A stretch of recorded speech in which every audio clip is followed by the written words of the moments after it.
할렐루야. 오늘은 마태복음 6장 14절에서 15절 말씀을 보겠습니다. 너희가 사람의 잘못을 용서하면 너희 하나님 아버지께서도 너희 잘못을 용서하시려니와 너희가 사람의 잘못을 용서하지 아니하면 너희 아버지께서도 너희 잘못을 용서하지 아니하시리라. 아멘. 오늘의 본문의 주제는 탐욕과 용서입니다. 탐욕과 용서. 탐욕과 용서. 자, 사람의 잘못을 원어로 보면 파랍토마라고 하는데 이 뜻은 범죄라는 거예요. 또는 사람의 실수라는 것입니다. 그러면 용서는 또 무엇이냐? 용서는 아피엠인데 이 뜻은 벗어나다, 면제하다, 내보내다 이렇게 되겠습니다. 사람은 어떻게 되나요? 흙으로 창조되었기 때문에 우리가 흙으로 돌아갈 때까지는 나에게 주어진 많은 일을 하며 무슨 일을 하든지 기쁜 마음으로 하여야 된다는 것입니다. 이게 성경적이라는 거예요. 열심히 일하는 사회는 어떻게 되나요? 불신도 잠재우는 그런 사회가 될 수 있다는 거예요.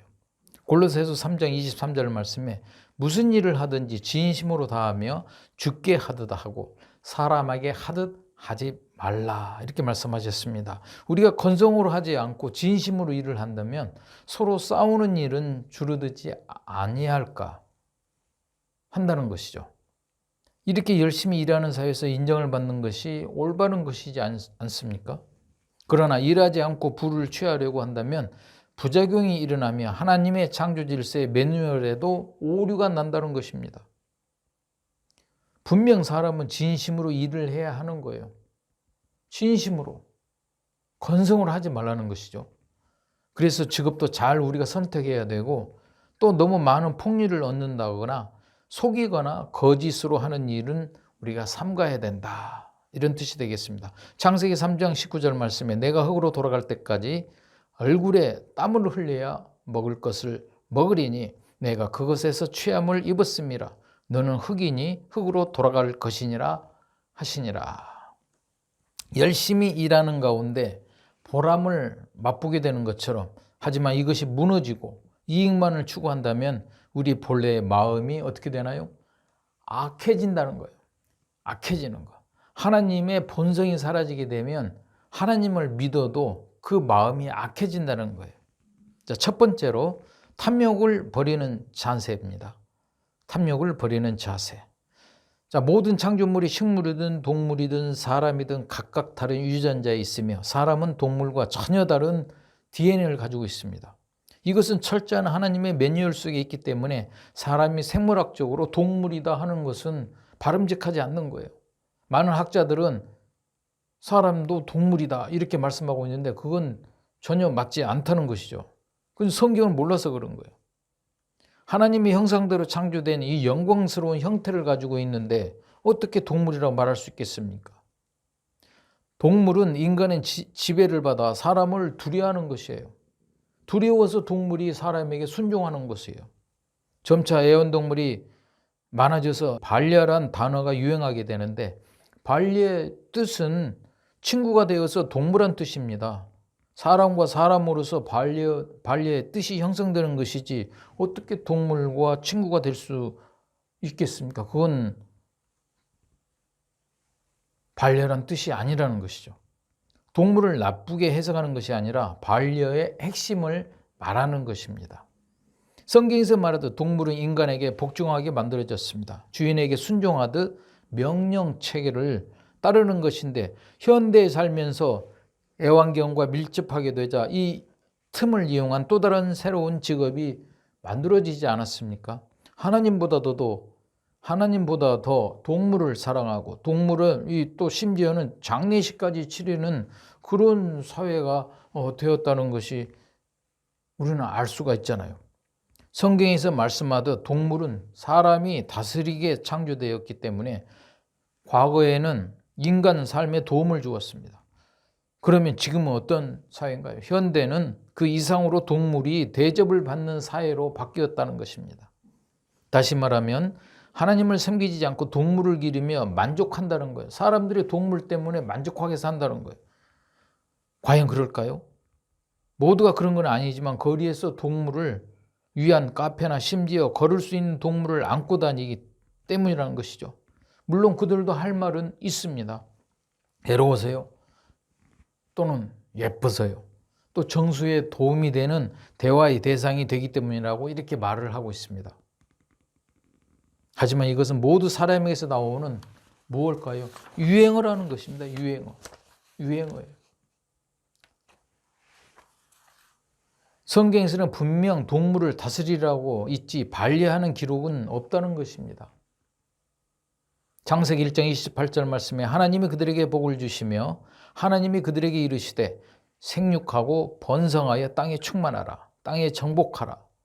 바다의 물고기와 하늘의 새와 땅에 움직이는 모든 생물을 다스리게 하시니라. 이렇게 말씀하시는 걸 우리가 알 수 있습니다. 사람은 인종을 막론하고 하나님을 경외하면 허기진 이 허기진 정서적 굶주림 또는 마음의 굶주림, 탐욕의 굶주림이 사라지게 할 수가 있다는 것을 우리가 알아야 된다는 것입니다. 점점 동물 사회가 늘어나 하나님과 인간의 관계가 멀어지고 사회는 악해질 수밖에 없으며 선한 마음의 기준이 어떻게 돼요? 소멸되는 거예요. 기준이 소멸되는 거예요. 하나님의 선한 마음을 가지고 이 세상을 살아가야 되는데 그 선한 마음이 우리 인간에게 없어진다는 거예요. 점점 없어진다는 거예요. 하나님보다도 사람보다도 이웃보다도 어떻게 해요? 동물을 더 사랑하는 사람끼리 친밀감을 갖게 되고 또 그런 사람들과 같이 동물을 의지하면서 살고 동물을 걱정하며 사람보다도 동물이 더 편해야 되는 세상으로 가는 것. 이게 바람직할까요? 우리의 생사화복을 담당하시는 만유의 하나님을 의지하고 살아야 하는데 동물에게 의존한다는 것은 바람직한 인간의 삶이 아니라는 것입니다. 우리가 죽고 사는 것, 사람이 태어나서 늙어서 병들어 죽는 것뿐 아니라 이 불교에서는 생로병사라고 하지만 우리는 하늘에서 관찰하시는 하나님을 알아야 된다는 것입니다. 부처도 여인의 몸에서 태어난 사람이 아닙니까? 모든 사람은 하나님의 창조물뿐 아니라 이 노아의 후손이라는 거예요. 다시 말하면 사람이지 신이 아니라는 것이에요. 사람은 신이 될 수가 없으며 사람은 사랑을 할 수는 있지만 섬김의 대상이 아니라는 것입니다. 섬김의 대상은 오직 하늘에 계신 하나님뿐이라는 걸 우리가 알아야 됩니다. 신명기 32장 39절 말씀에 이제는 나 곧 내가 그인 줄 알라. 나 외에는 신이 없도다. 나는 죽이기도 하며 살리기도 하며 상하게도 하며 낫기도 하나니 내 손에 능히 빼앗을 자가 없도다. 이렇게 말씀하셨습니다. 하나님을 알지 못하는 사람에게 복음을 전하여서 깨닫게 하고 하나님을 의지하면 모든 일은 선으로 유료를 받을 수 있다는 것을 우리가 알아야 된다는 것입니다. 허기진 탐욕과 허기진 굶주림을 채워줄 영원한 영의 양식은 오직 복음을 체험하는 것이에요. 하나님을 알고 천국의 복음을 알게 되면 가지려는 이 소유하려는 마음이 소멸되고 탐욕도 사라지게 된다는 것입니다. 또한 탐욕이 사라지면 어때요? 배려와 용서가 우리 곁에 찾아온다는 거예요. 배려와 용서가 찾아오면 이 사회는 정말 살기 좋은 세상이 될 것입니다. 그런데 안타깝게도 그렇지 않죠. 갈라디아서 1장 11절 말씀에 보면 형제들아 내가 너에게 알게 하노니 내가 전한 복음은 사람의 뜻을 따라 된 것이 아니니라 이렇게 말씀하셨어요. 자, 두 번째는 용서는 복음의 진리이다. 태초 아담의 범죄로 인해 죄악을 범했지만 하나님께서는 아담과 하와를 용서해 주셨습니다. 대신 에덴에서 살 수가 없어서 하나님께서 명하신 이 세상으로 나와서 사람들과 더불어 살면서 하나님을 섬기게 또 살게 하신 거예요. 용서로 인해서 구원받을 수 있는 방법도 이미 알려주셨기 때문에 우리는 하나님을 섬기며 경외하며 말씀에 순종하는 것과 예수 그리스도의 부활하심을 믿는 것, 예수님을 통해 하나님의 자녀로 구원을 받으면 육은 죽어서 어디로 가요? 흙으로 돌아간다는 거예요. 영은 심판에서 구원받을 수 있게 되었다는 것을 우리가 알아야 됩니다. 그러나 하나님의 영이 임하지 아니하면 어떻게 되나요? 세상적 사람으로 살 수밖에 없으며 인간의 죄된 습성으로 살아갑니다. 또 약해지기 쉽고 죽음에 있으며 죄를 지을 수도 있고 악의 지배를 받으며 아첨하고 실수하기 쉬운 인간으로 살며 지나가는 바람처럼 돌이킬 수가 없다는 거예요. 복음의 진리를 알지 못하며 범죄하며 살 수밖에 없다는 것입니다. 세상도 범죄하면 우리가 감옥에 가잖아요. 그런데 하나님을 믿지 않고 살다가 죽으면 그 영혼은 우리가 심판을 받을 수밖에 없다는 것이에요. 심판을 받고 그곳에 가면 어디로 가나요? 지옥으로 갈 수밖에 없습니다. 무서운 고통이 따르게 됩니다. 시편 78장 39절 말씀에 그들은 육체이며 가고 다시 돌아오지 못하는 바람임을 기억하셨습니다. 이렇게 말씀하셨습니다. 인간이 높아지려는 욕망과 자기 우상에 살면 타인을 용서하는 마음이 어떻게 돼요? 없어져요. 사라진다는 거죠. 상대를 눌려야 내가 살 수 있다. 욕망과 자기 우상에 살면 타인을 용서하는 마음이 사라지고 상대를 눌러야 내가 살 수 있다는 거예요. 우리가 흔히 보는 드라마에서도 보면 그런 장면들이 많이 나오지 않습니까? 이 모두가 어디서 오는 거예요? 탐욕에서 오는 거예요. 내가 가지려고 하는 그 탐욕, 그 욕심에서 온다는 거예요. 그래서 그 탐욕으로 인해서 허기진 배를 채우려는 것이 이 굶주림의 바로 탐욕이라는 것입니다. 요즘 코로나19로 자영업자와 소상공인들이 힘든 사정을 누구나 잘 알고 있습니다. 경기가 침체가 되고 일자리는 없어지고 하는데도 소비 심리가 점점 늘어난다는 거예요. 어떻게 소비 심리? 이 뭐예요? 허기진 채움이라는 거예요. 허기진 것 배를 채우려는 그 욕망, 그 탐욕 때문이라는 것입니다. 세상이 아무리 잘 먹고 잘 살고 잘 즐기고 건강하게 육적으로 살지라도 배고픔의 마음을 채워줄 무언가 필요하다는 것입니다. 그래서 지금 우리나라가 과거보다 문명적으로 아주 잘 살고 있지만 늘 허기진 상태로 살아가고 있다는 것. 이게 우리나라만 해당되는 것이 아니고 많은 나라들이 그렇게 살고 있어요. 독일의 한 유명한 요리사 이야기입니다. 독일의 루프레이트 슈미트라는 요리사가 있습니다. 그는 최고급 레스토랑 수석 요리사였는데 그 자리를 그만두고 채워지지 않는 자신의 삶의 허기를 느껴서 함부르크에 있는 암 환자 호스피스 시설인 로히트 포이에란 이 병원으로 옮겼어요. 그게 번역하면 등대의 불빛이라는 거예요. 그곳에 옮기면서 그곳에서 요리를 하면서 자신의 허기가 채워지기 시작했다고 말했습니다. 그는 매일 아침에 병동을 돌면서 마지막 식사를 정성껏 만들어서 환자에게 전해주면서 내 생애의 마지막 식사를 드리고 싶다는 거예요. 그래서 그 음식을 먹고 허기진 배를 만족해라는 거예요. 그는 환자들에게 그 음식을 제공하면서 그 탐욕을 버리고 선한 일을 하기로 한 거예요. 자, 국민일보 미션지의 이지연 논설위원이 쓴 한 기사를 말씀드리겠습니다. 일본 영화인 심야 식당의 내용은 일본 영화인 이 심야 식당 영화가 있습니다. 이 내용은 맛은 위로이고 추억이 된다는 영화예요. 도로의 번화가 뒷골목에 조용한 이 밥집이 있는데 귀화할 무렵에 손님들이 이 허기와 마음을 달래줄 이 음식을 만드는 내용이에요. 그 영화는. 근데 음식이 유료가 된다는 것은 어릴 적 추억 때문이라는 거예요. 그 내용이 말하는 것 중에서 우리도 오늘 때론 그러잖아요. 아침에 밥을 먹고 오후에 점심을 뭘 먹지? 국수 먹을까? 아니면 밥을 먹을까? 아니면 분식을 할까? 뭐 이렇게 하듯이 단순히 허기를 채우는 행위가 아니라 몸과 마음의 영혼의 균형을 맞추는 초대장이라는 거예요. 균형을 맞추는 초대장. 그러니까 만족할 수 없다는 거예요. 만족을 채워질 수 없다는 것이죠. 이렇듯 사람의 정서는 공허감이나 삶의 허기는 음식으로 채울 수 없다는 것입니다. 우리의 삶의 허기를 채우신 분은 오직 유일하신 하나님이라는 것을 우리는 알아야 됩니다. 하나님은 우리와 깊은 친밀감을 나누고 싶어 하시고 우리의 영적 허기를 채우시는 것뿐 아니라 영원히 목마름이 사라지게 하시는 분이시라는 것입니다. 우리가 영적 목마름으로 복음을 채우게 되면 탐욕과 비리가 사라지게 되고 그로 인해서 변화가 찾아오고 나를 험담하던 사람이 용서가 된다는 거예요. 또한 치근하게 여겨질 뿐 아니라 비방하는 사람을 용서하게 하는 그 위대한 것은 바로 하나님의 영감을 받은 것입니다. 이것이 바로 하나님의 성령이 임한 것인데 이것이 바로 감동으로 찾아온다는 거예요. 감동. 하나님의 독생자 예수님도 자기를 죽인 사람을 용서하셨잖아요. 손양원 목사 두 아들을 죽이는 원수를 손양원 목사님은 용서하고 그 자기 아들을 죽인 자를 양자로 택한 사건이 너무나 유명하지 않습니까?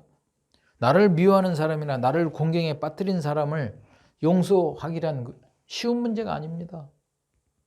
그러나 하나님을 믿고 성령을 의지하면 하나님의 영에 의해서 용서의 능력을 갖게 된다는 것입니다. 그 이유는 하나님 말씀 속에 감동의 역사가 일어나게 돼 있다는 거예요. 하나님의 감동. 이 원어로는 테오푸니오 스토스라는 거예요. 이걸 번역하면 하나님과 호흡을 받는 자라요. 하나님과 호흡을 받는 자. 이 하나님의 감동을 받으면 나의 자신이 하나님과 호흡을 함께 한다는 거예요. 호흡을. 하나님의 감동을 받는 사람은 초자연적인 능력을 하나님께 받게 되어 있다는 겁니다. 말씀을 이해를 도와주기 때문에 영감을 받으면 마음이 온유와 온전하게 또 용서할 수 있는 감정이 된다는 것입니다. 디모데후서 3장 17절 말씀에 이는 하나님의 사람으로 온전하게 하며 모든 선한 일을 행할 능력을 갖추게 하려 함이라 이렇게 말씀하셨어요. 끝으로 이판일 장로의 이 순교 이야기로 마무리를 하겠습니다.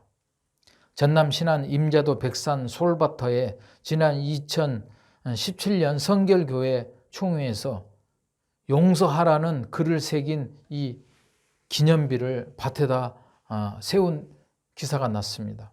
1898년 전남 신안군 임자면 진리에서 태어난 이 이판일 장로는 당시 13살 나이로 2살 많은 15살 임소혜와 결혼을 했습니다. 같은 동네 면에 사는 아가씨와 결혼을 했어요. 이 커플은 한 동네에 같이 살았으면서 결혼하고 또 결혼 후에 3남 4녀라는 자녀를 두었는데 그 후에 1932년 34세 나이에 있을 때 그 유명한 문중경 전도사의 전도로 일제 말에 장로가 되었습니다. 이 이판일 장로는 그 전에는 복음을 전하지 않았을 때는 가부장적으로 살아왔던 사람입니다. 그런데 문중경 전도사의 그 복음을 접하고 30대에 크리스찬이 되었습니다. 그러자 그가 섬기는 임자도 진리교회에서 섬겼는데 그곳에 부목사님이 부임을 하지 않자 자신이 교회를 이끌어가며 충남 청양 미당교회에도 같이 섬겼습니다. 그 후 6개월을 겪으면서 1950년 10월 5일 하나님을 믿는다는 반동이라는 이유로 노모와 자기 가족 또 동네 지주들과 또 많이 배운 사람들을 예수쟁이라는 이유로 대나무 대창으로 무참하게 찔려 순교당하고 그 솔밭 터에 구덩이를 파고 그곳에 생매장이 되었다고 합니다. 지금은 그 터가 대파 농사로 우리가 먹는 이 대파 있잖아요. 대파로 바뀌었지만 심심치 않게 밭을 일구다 보면 인골이 계속 나온다고 하는 거예요. 그 팥 농사를 지은 주인의 말이에요. 이곳에 300명이 희생되어서 묻혔고 이판일 장로의 가족은 13명이나 되는데 예수님을 섬겼다는 이유로 그렇게 죽었다는 거예요. 순교한 것이죠. 당시 가족은 노모를 얻고 내 어머니를 살려주실 수 없습니까? 이렇게 말을 했지만 새벽 2시에 구덩이에 내던져지며 생명의 비명이 하늘로 퍼지며 이판일 장로는 죽기 전에 기도했다는 거예요. 자기를 죽이는 사람, 그 사람이 기도를 했다는 거예요. 무슨 기도를 하였느냐? 주님, 이 악당들의 죄를 사하소서.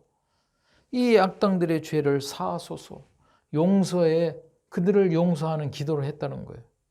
그러자 그들은 뭐라고 말을 했네요. 이 죽은 놈이 무슨 기도냐 이러고 몽둥이를 때렸다는 거예요. 더욱더 가슴 아픈 것은 그 장로님의 딸 8살 이완순, 좌익 세력에 살해된 후에 바닷가 갯벌에 버려졌다는 거예요. 이거 얼마나 가슴 아픈 일입니까? 이인재 아들이 있었는데 이 이인재가 목포에서 살고 있을 때 생명을 부재했던 거예요. 이 기록은 이판일 장로 아들 이인재가 목포에서 해군 백부대와 임자도로 들어와서 알게 되었는데 백산 솔밭으로 이 아들이 달려가서 그 땅을 파고 시신이 부패되어 있었지만 시신의 주머니를 일일이 확인하면서 자신의 아버지 이판일 장로의 신분을 확인하고 이게 알려진 겁니다.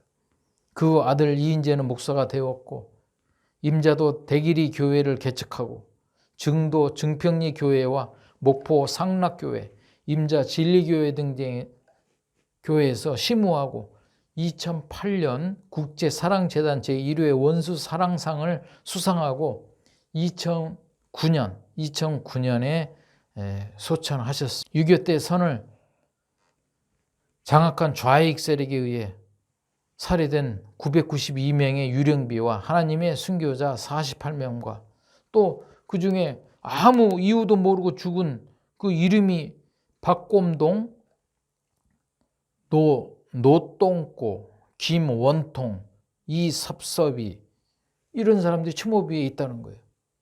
지금 임자도는 당시에는 섬이었지만 이제는 다리가 연결되어서 무치되었고 당시 사탄의 몸부림친 산류 현장이었지만 하나님의 영으로 채워진 하나님의 본성으로 원수를 용서하신 위대한 사랑의 메시지가 당시 평안을 안겨준 사건입니다.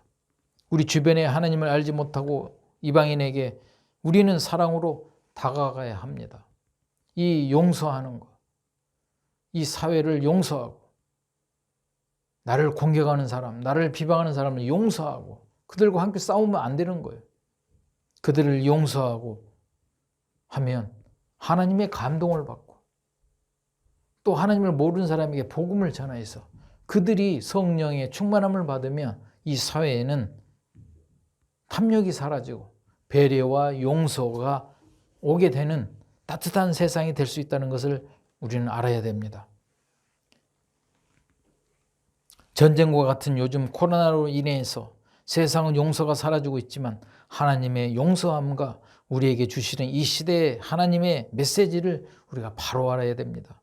나의 의를 내려놓고 하나님의 의를 나타내는 새로운 교회의 문화가 형성되었을 때 이 코로나도 사라질 줄 믿습니다. 기도하겠습니다. 오늘 마태복음 6장 14절에서 15절 말씀, 하나님께서도 용서하시고 주님께서도 용서해 주시고 또 오늘 설교 말씀에 함께 등장하신 우리 손양원 목사님, 또 이판일 장로님, 이 모든 분들이 하나님의 감동으로 인하여 원수를 사랑하고 그 사랑으로 인해서 이 사회가 탐욕이 없어지고 배려와 용서가 되는 이 사회로 만드는 귀중한 한 역사의 페이지를 장식한 분들입니다. 이분들은 자신의 목숨을 순교로 바치고 이 세상을 아름답게 만드는 그런 순교자입니다. 우리도 그분들의 발자취를 따라갈 수는 없겠지만 하나님의 복음으로 받아들여서 말씀에 순종하고 우리가 그 말씀에 가슴판에 담아서 신앙생활을 한다면 이 사회는 결코 악의 세상이 아닌 정말 선한 사회가 되고 각종 비리와 사건들이 사라지는 올바른 정의 사회가 될 줄을 믿습니다. 이 모든 말씀 살아서 역사하시는 주 예수 그리스도의 이름으로 기도드립니다. 아멘.